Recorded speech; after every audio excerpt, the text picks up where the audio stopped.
chers co-panélistes, chers participants. Je tenais d'abord à remercier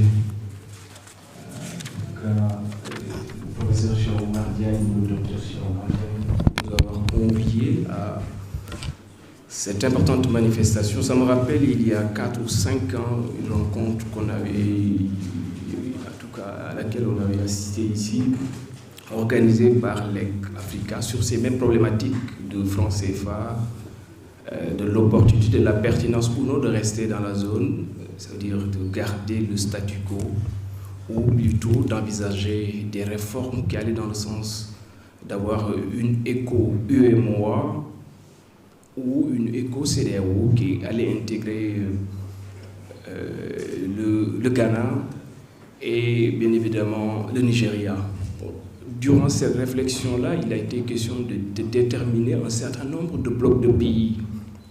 On s'était dit, finalement, il y a des pays qui n'avaient pas intérêt à être aujourd'hui dans la configuration de cet arrangement monétaire parce que dans les études que nous avions faites à l'époque, on s'était rendu compte que la monnaie ne les arrangeait pas forcément du fait de l'hétérogénéité de leur structure économique, de leur structure productive. Et par conséquent, il n'y avait pas de convergence, la monnaie, pendant toute cette période. Contrairement à ce que la théorie, la littérature économique nous a enseigné, c'est que pour des pays qui n'ont pas de monnaie unique, si toutefois ils s'unissaient, ils se rassemblaient, cela doperait les relations économiques, cela allait stimuler le volume des échanges intra-zones et bien évidemment cela doperait les échanges. Mais on s'est rendu compte que pour ces pays, pendant plusieurs décennies, ils ont eu à avoir la même monnaie, la même banque centrale, mais in fine, on se rend compte que les effets attendus, c'est que la théorie des zones monétaires optimales nous a en tout cas vendu ou nous a enseigné, c'est qu'on se rend compte à l'évidence que la monnaie, peut-être que la nature peut-être de l'organisation que nous avons qui a fait qu'on n'a pas eu les résultats escomptés. Mais tout cela pour dire que c'est un moment important qui me rappelle ces souvenirs-là. Donc je tenais à vous remercier déjà pour ces moments de partage. Et c'est toujours difficile de parler en dernier parce que les autres ont déjà tout dit et que tu dois faire en sorte que tu ne redis pas ce qui a été dit. Donc je vais m'atteler à cet exercice-là. Et le contexte actuel est intéressant et coïncide avec l'arrivée de cet ouvrage. Si on se rappelle le contexte grec, en rapport avec les rapports de la Cour des comptes récemment, si on fait le parallélisme, les niveaux de déficit extrêmement élevés, en tout cas d'après les spéculations qu'on entend, c'est qu'il y a une fortification des comptes publics. Et par conséquent, un déficit exorbitant, un niveau d'endettement qui dépasse les normes. Et en ce moment-là, on se dit, quel est le rôle de notre banque centrale? Parce que moi, c'est très simple. Il faut marcher sur 2 jambes. La première jambe, elle est budgétaire. C'est le budget, c'est les recettes que nous avons pour faire fonctionner l'économie. Mais l'autre jambe, c'est la politique monétaire, c'est la monnaie. Parce qu'il ne faut pas se leurrer. Les mandats qu'on donne aux banques centrales, jusqu'ici, et qu'on a donné à notre banque centrale, c'est qu'on se dit il faut juste nous garantir la stabilité monétaire, la croissance, le développement, rien à faire. Et donc, ça veut dire qu'on marche sur une seule jambe. Dans cette période de crise extrêmement préoccupante, la Banque centrale devrait pouvoir intervenir et donner son apport. C'est pour ça que Ndongo avait coordonné un numéro qui a été publié dans la revue Codecilia.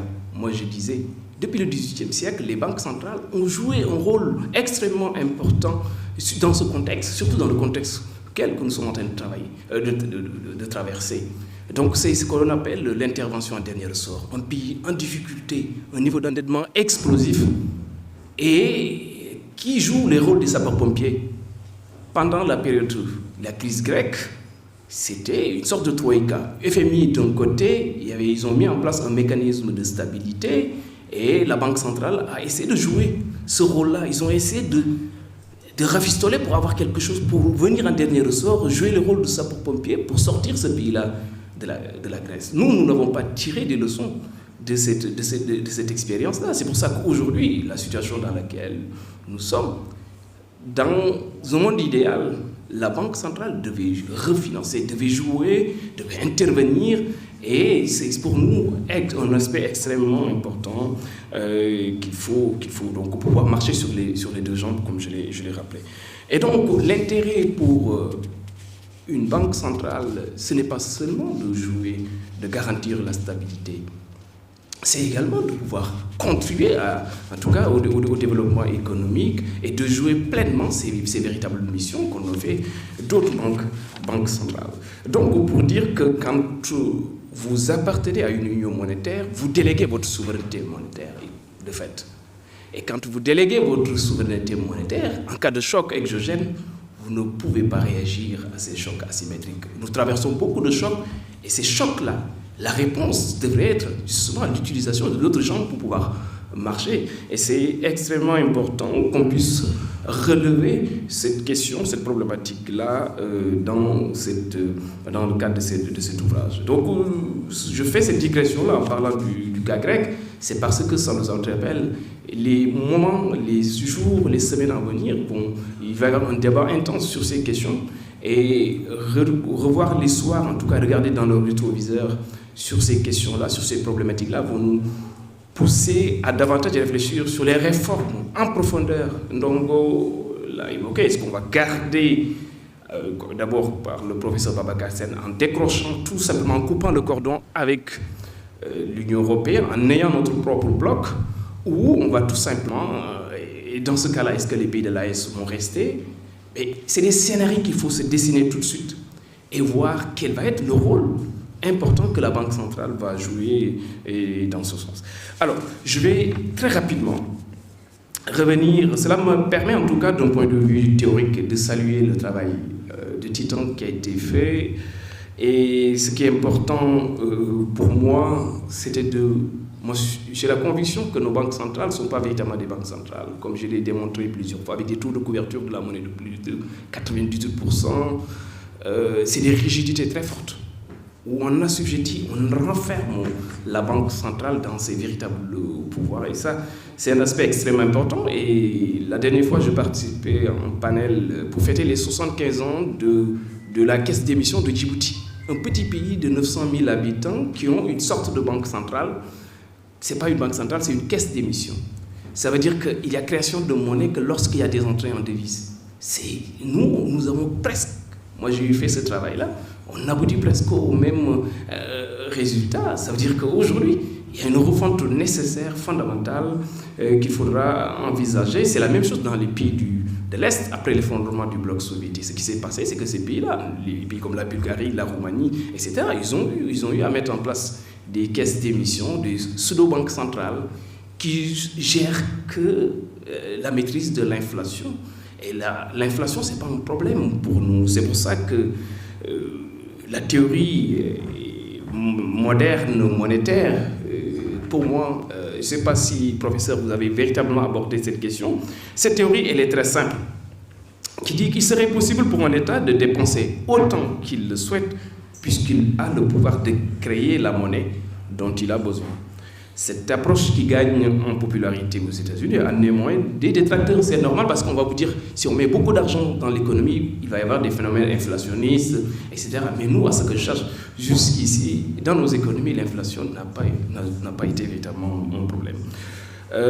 C'est pourquoi je salue l'arrivée de cet ouvrage pour dire que Cheikh Oumar propose donc une réflexion critique sur les monnaies monétaires en Afrique et leur impact sur le développement économique du continent. Ça, c'est en fait notoire. Donc, il questionne la pertinence des monnaies uniques. Hein. Donc, c'est quand Ndongo disait tout à l'heure qu'il y va avec des pincettes, c'est un vrai intellectuel. Donc, il n'a jamais été péremptoire dans cet ouvrage. Donc, il plaide donc pour une refonte du système monétaire africain, mais dans une perspective panafricaniste. C'est extrêmement important. Et il souligne ensuite que la souveraineté monétaire est un levier essentiel pour l'autonomie politique et économique de l'Afrique. Et il appelle donc à repenser les structures monétaires en s'inspirant des réalités africaines plutôt que des modèles imposés ou importés. Je note les thèses suivantes à la lecture de cet ouvrage. C'est qu'il critique, premièrement, il critique les monnaies uniques en Afrique. Ça, c'est une première répétition que je viens de faire, parce que les autres l'ont déjà dit. Il ne fallait pas que je le fasse. Il ne fallait pas que je répète ce qui a été déjà dit, n'est-ce pas? J'avais fait ce défi-là, mais bon, c'est pas grave. Alors, l'autre chose qu'il a dit, c'est qu'il dit que l'uniformisation monétaire ne répond pas aux diversités économiques et structurelles des pays africains. Et donc, ça renvoie à la notion de divergence, de convergence. C'est pour ça que les critères de convergence, tels qu'on les a en tout cas instaurés, dupliqués, les critères de convergence, c'est les critères qui font débat aujourd'hui. Vous devez avoir un niveau d'endettement de X, vous ne pouvez pas dépasser 70%, un déficit de Y qu'il ne faut pas dépasser, etc. Mais ces critères-là, c'est par pur mimétisme. C'est la France qui les a développés. Même la personne qui disait il faut un déficit de 3%. C'est dans un café où il discutait avec son épouse, il dit bon, écoute, je sors, donc c'est 3%, et ces 3%-là résonnent, a fait foi aujourd'hui. Et donc, pour dire, ce mimétisme-là nous a renvoyés dans ce carcan. Aujourd'hui, il peut remplir tous les critères de convergence, mais du fait, justement, prenons le cas du Sénégal aujourd'hui, il y a 10 mois, il y a 6 mois, on avait rempli les critères pour une bonne partie. Mais là, aujourd'hui, patatras, on se rend compte qu'on n'y est pas. Un endettement qui explose, qui dépasse, qui touche presque les 100%, ça veut dire quoi? Ça veut dire qu'aujourd'hui, vous pouvez l'être, mais dans 6 mois, vous basculez, etc. Et s'il faut attendre ces critères-là pour demain envisager d'autres organisations, d'autres arrangements monétaires, je me dis, ce n'est pas le bon paramètre pour pouvoir expérimenter d'autres expériences. Et donc, pour les propositions pour un système monétaire panafricain adapté que le docteur Shermar a évoqué dans l'ouvrage, il propose donc un abandon des monnaies uniques au profit des systèmes monétaires décentralisés et flexibles, mieux adaptés à nos réalités, et donc la mise en place de mécanismes de compensation et d'intermédiation régionale. Donc le modèle monétaire panafricaniste, à mon sens, après ma lecture, c'est que l'auteur propose une monnaie africaine fondée sur des actifs tangibles, matières premières, réserves d'or, plutôt que sur les devises étrangères, et qu'il va y avoir donc dans ce cas-là une importance de l'innovation monétaire, notamment à travers les monnaies numériques et les technologies blockchain, pour renforcer l'autonomie monétaire du continent. Je pense que tu n'as pas encore lu Odile Lakomsky, La guerre, qui a beaucoup écrit sur ces questions, et donc sur ces technologies, sur ces monnaies-là, et également sur les monnaies complémentaires, bien évidemment. Et donc, je vais très rapidement terminer sur quelques points forts de l'ouvrage. Il y a une analyse pertinente de l'histoire et des limites des monnaies uniques en Afrique. Ça, c'est une approche pragmatique et panafricaniste qui propose des solutions adaptées aux réalités locales. Et là, ce qui est important, c'est qu'il y a un plaidoyer en faveur de l'indépendance économique des nations africaines. Et moi, ce que je suggère, la difficulté, bien sûr, il va y avoir dans la mise en œuvre, c'est que la volonté politique va être là pour pouvoir aller vers ça. Donc, l'idée des monnaies régionales peut poser des défis de gouvernance et d'harmonisation. C'est pourquoi, moi, je vous propose pour le prochain tome, qui sera la continuité de l'ouvrage que vous venez de proposer, brillant, qui va nous servir, en tout cas, énormément dans nos réflexions, dans nos travaux. C'est de faire dans le prochain tome, en tout cas, d'offrir une lecture critique, mais davantage, vous avez critiqué, des modèles monétaires traditionnels appliqués en Afrique, et de proposer bien évidemment des alternatives issues des théories hétérodoxes. Cela va consister à nourrir le débat sur la souveraineté monétaire au service du développement panafricain, avec les grandes parties suivantes, donc la monnaie, une création politique et sociale, donc critique de l'idée de monnaie neutre, la théorie monétaire moderne et la souveraineté monétaire, et d'aller plus loin dans l'approche institutionnaliste de la monnaie. Et pour terminer sur la dernière partie, il faudra aller davantage sur la monnaie endogène et le financement du développement. Il faudra en donner une part importante.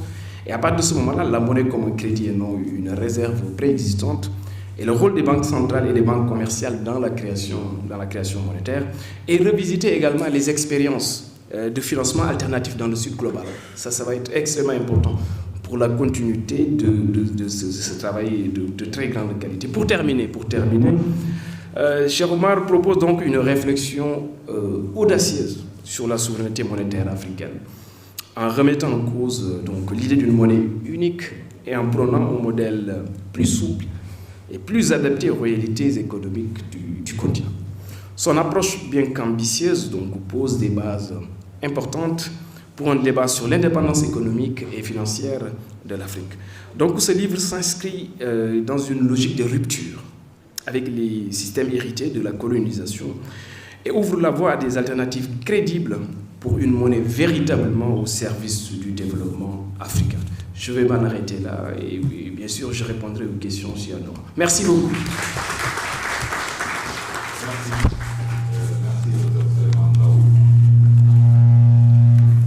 Merci. Merci pour ce rappel historique. Merci de nous avoir rappelé qu'il faut prendre nos banques centrales, les propositions et suggestions. Donc, avant de donner la parole au docteur Cheikh Oumar Diagne, il y a une liste pour les personnes qui voudraient intervenir. On va la faire passer et ensuite, après qu'il aura pris parole,